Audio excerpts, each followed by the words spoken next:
Yahtzee! Here we go! It's time for Three Guys Before the Game.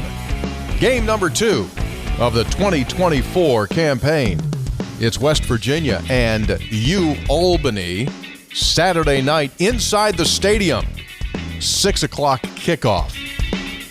The new lights will be on display. 6 Eastern. They were last week. Well, they were, but they didn't do the fancy stuff. This week is the Saturday. Saturday when it gets dark and the lights are actually working and the Mountaineers cross the goal line, they're gonna flash them things all over. They can do all kinds of stuff. The flash. And when the Danes have the ball, they'll strobe. No, you can't do that. Okay, can't do that. One other thing you can't do with the lights. I'll tell you about that in a second. Okay. Three Guys Before the Game, brought to us by Comax Business Systems, keeping West Virginia's business data safe, secure, and efficient for 25 years. By Gomart. Get a Gomart rewards card and immediately save on fuel and food. Rack up those rewards points. Go to Gomart.com or download the Gomart app. I have it on my phone. By Lou Wendell Marine Sales in St. Albans. They sell family fun. Visit LouWendellMarineSales.com. Still trying to confirm whether Albany is taking the Erie Barge Canal on some pontoons from Lou Wendell to get here to Morgantown. Don't have that verified yet. Looking into it.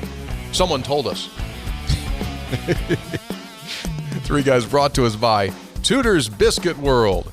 Start your day the homemade way. Tudor's Biscuit World. And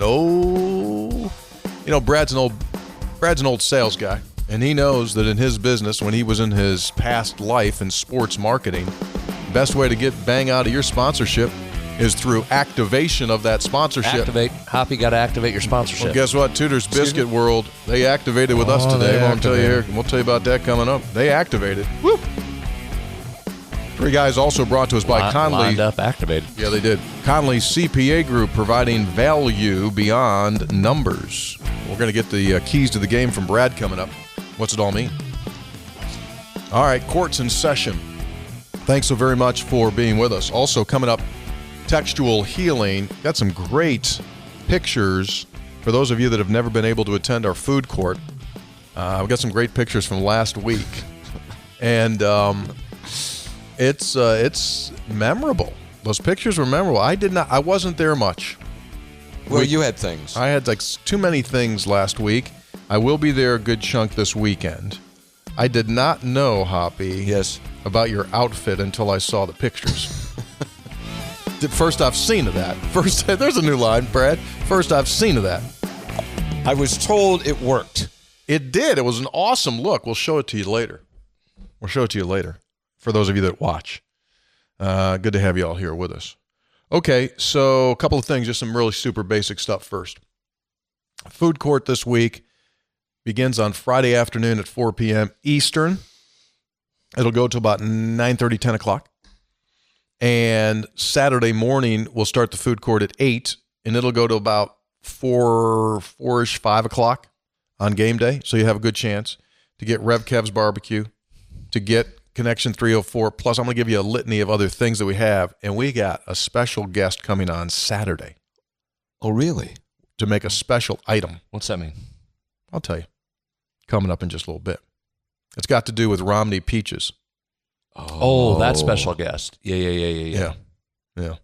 Romney peaches. All right, so... like a peach shake or a peach sundae? Heading in that direction, yeah. Peach sundae? Heading in that direction. Okay. Correct. Where shall we begin here? I'm just glad this week is almost over in the sense that, I'm so freaking done of talking about Penn State. I'm just like, okay, guess what? Score ain't changing.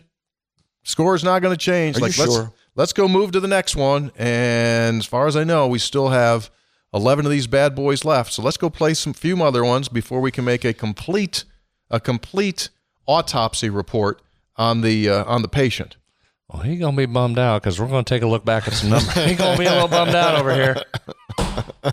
You want to let it go. So you might want to hang around another couple hours I'm talking leaving. about it. Listen, I'm going to go get a glass of water. I'm going to go get a big glass of water. Here's why I say that, and I agree with you, but I thought Neil said this pretty well. You've got to acknowledge that you did not play well. Right. Acknowledge. And he did. Everybody has. Yeah. But then you've got to learn from it. What can you learn from it? And I agree. That's what I have tried to do this week, Hop, is take some things. What did we see? What did the numbers tell us? Can we project forward?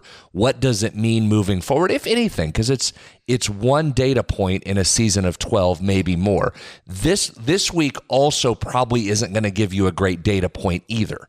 Right, so your first couple of preseason games here, week 1 and 2 of your preseason games, you're not going to get great data points out of this game. This game, to me, is mostly about West Virginia. So we can talk Albany, we can preview Albany, we can do, but really this is about West Virginia. Can West Virginia get its timing back? Can it look smoother on offense? And by the way, it should. Can it get some defensive standout performances? But this is refocus.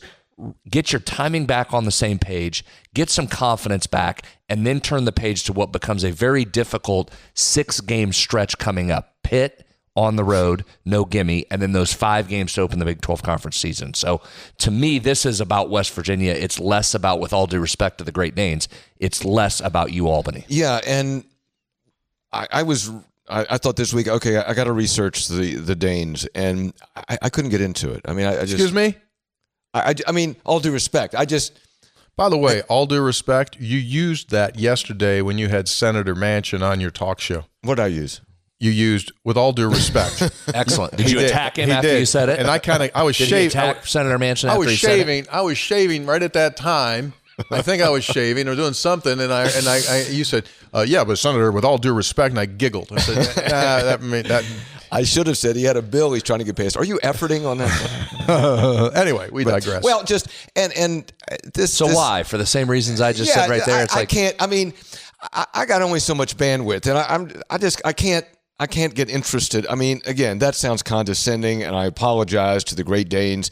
That's a wonderful school, by the way. I mean, they've been around for 175 years. They're in the top 100 academically of public institutions in the country. Top 100. In the top 100. So it's a fine school. I can't say, boy, I gotta watch this and see what the quarterback. I understand. I'm not interested. You don't have to.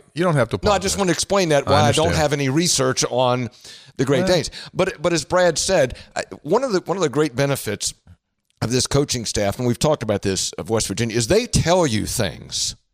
And like Neil Brown said, it's about simplifying what we're trying to do in the run game, making sure our cutback lanes are in better spots. I mean, that's a micro piece. And I'm sure Brad has a bunch of that stuff. So what is it? Are there 6 things? Are there 16 things that West Virginia did not do well in that game that they worked on this week and say, okay, Brad, I disagree a little bit, that you will get some measurement from this game and say, did you do better in this game in these things that you did not do well in this other game? Well, you're going to do better, but you're going to come in here Sunday and say it didn't mean anything. So if West Virginia goes and runs for 225, are you going to come in Sunday and tell me how the running game's fixed? No. I'm gonna. The measurement will be: did the guy go the right way? Okay. Let me just answer. The answer is yes. Okay, the guy will go the right way on Saturday. Okay, and Tony, you talked about like a wide receiver, instead of running downfield, do what you're coached to do. Do for what example, you're coached to do on a run play. Big mistake. So I talked to Bilal Marshall yesterday. And I said, like, what was going on? He said, we're doing things that we weren't coached to do. In other words, if you're a receiver and it's a run play and you have to identify at the line, are they in man or are they in zone? Because if they're in man, you have to run them down the field so that they're not paying attention to support run. He said, our guys, for whatever reason, they're coached, identify man, go, run them down the field. Instead, they're pulling up and they're blocking. And they're going like, that's not what so those kinds of things. Yeah, that's what I'm talking about. Very fixable, very correctable, but those are some of the reasons why that things did not look good on Saturday. But everyone's responsible, so you gotta fix yourself. So that's what I'm talking about, Brad. Not again, if you go out and win 40-7, not like, oh, everything's fixed. Just did they fix the things, the performance things that needed fixed? Yeah, but doesn't mean they're fixed for the Kansas game. No, but they will be fixed on Saturday. You're going to line up and you're better than the guy across from you, so things are going to look a lot better. Okay, I understand that. But does the snap come back and hit the guy who's in motion? or does the snap come back clean? Okay. Well, that doesn't mean it's fixed if it comes back clean, just like it doesn't mean it's broken all season because it was bad the other day. That'll work. Timing will be better. Well, then timing will be better. I don't think we're talking about the same thing. Here's what I think. I think we are, but I'm saying you can't make definitive judgments coming out of Saturday. They're going to roll. They're going to roll Saturday. They're going to look good. They're going to play well, and you can't say that it's okay. Fixed. I'm not making definitive judgment. I'm saying that if on the first possession, the motion guy is coming across and the ball hits them, that's not fixed. Correct. And if he comes across the first time and it doesn't hit him, it's also not fixed. It was better for that play. Allow me to interject since this is going nowhere. I would think this. The one thing that you'll take from this game is if you've got problems. To his point, I don't think it's going to say that everything is great and there's a utopian football team that's out there and it's perfect. But if you struggle in this game, if you do things... Same mistakes. Those kind of mistakes. But if you don't absolutely choke these guys out, then you're going to have a problem. And I base that upon past experiences against FCS teams. I mean, West Virginia, its last 4 FCS opponents, has averaged over 60 points per game. Right. And they're as stingy as Scrooge in giving up points. All of a sudden, you get into this game on Saturday, and its final score 28-17. You got a hell of a problem. Agreed. So agreed. If it's 58-0, that doesn't mean everything's going to be great going forward, but it at least tells you that you're not in desperate straits. And I'm with him. I will be extremely bummed out if West Virginia, in any way, shape, or form, at the end of the game, hasn't absolutely choked them out, and there's no questions, no ifs, ands, or buts as to who was the dominant team. That's going to be a key for me. The numbers really, that's what it's going to be. It's going to be as much of a feel as it is the score, in my view. Okay. How do you say this? You got to beat the hell out of them. I mean, it's got to be one of those. They beat the living hell out of them. Okay. And if you don't, then you have a problem. You can beat them in a submission and still not have a clean game. That's true. That's true. I think you're again. It's a perception thing. When you watch it, what was the perception you took from it? What of the Penn State? Oh, this one. Okay. This one coming up.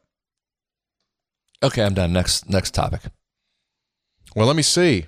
If we had a sheet where we had topics that we were going to talk about, I'd look at it now, but I don't have one. You ready to do your numbers? Hit the music. You ready already? I was ready from the start.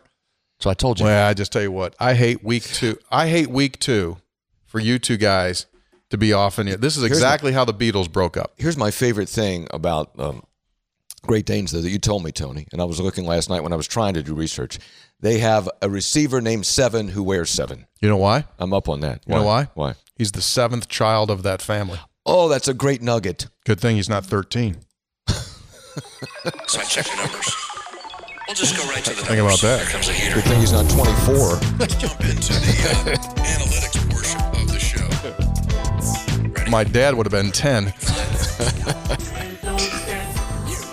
True. Spreads on Stats brought to us by Conley CPA Group. They provide value beyond numbers, complete service, public accounting, consulting. Coming up on their 40th year of serving clients around the state of West Virginia and surrounding states. One of the big things that has happened through technology is that you can now outsource various services that they can provide for you. They can outsource your accounting, outsource your CFO services, take away all the stress and all the time dealing with hiring people for your accounting staff. They'll do it for you. Right? Confidence, having continuity from their team of experts. You know, another thing these folks do, these high-level CPA folks, they give you strategy.